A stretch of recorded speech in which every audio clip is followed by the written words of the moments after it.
பூஜ்ஜியம் செலவில் விவசாயம் செய்வதற்கான ஆராய்ச்சிகளை வரும் காலகட்டத்தில் மேற்கொள்ள வேண்டும் என சென்னை ஐஐடி இயக்குநர் காமகோடி தெரிவித்துள்ளார். சென்னை தரமணியில் உள்ள ஐஐடி மெட்ராஸ் ஆராய்ச்சி வளாகத்தில் இளைஞர்களும் விவசாயமும் 2025 மாநாடு நடைபெற்றது. இதில் பாஜக தேசிய பொதுக்குழு உறுப்பினர் அண்ணாமலை, ஐஐடி இயக்குநர் காமகோடி ஆகியோர் கலந்து கொண்டு மாநாட்டை தொடங்கி வைத்தனர். அதைத் தொடர்ந்து நிகழ்ச்சியில் பேசிய ஐஐடி இயக்குநர் காமகோடி, வரும் காலகட்டத்தில் பூஜ்ஜியம் செலவில் விவசாயம் செய்வதற்கான ஆராய்ச்சிகளை மேற்கொள்ள வேண்டும் என தெரிவித்தார். மக்களுக்கு விஷமில்லாத உணவை கொடுக்க இயற்கை விவசாயத்தை கையில் எடுக்க வேண்டும் எனவும் அவர் கூறினார்.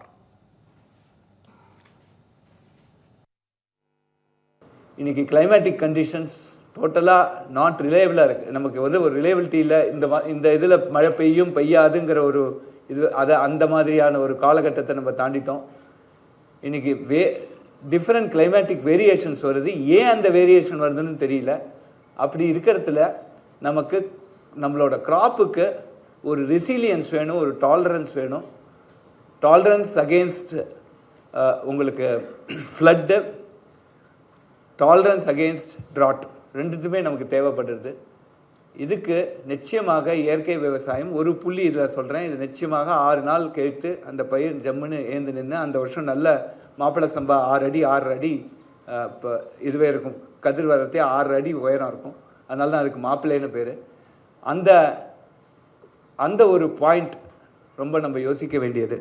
அதனால் ஒரு பயிர் எவ்வளவு ஸ்ட்ராங்காக இருக்கோ அந்த ஸ்ட்ரென்த்து தான் அது நமக்கு கொடுக்குற ஃபுட்டும். பயிர் வீக்காக இருந்ததுன்னா நமக்கு வர சாப்பாடும் அது வீக்காக தான் இருக்குங்கிறது என்னோட ஒரு நேச்சுரல் இன்ஃபரன்ஸ் இதில்.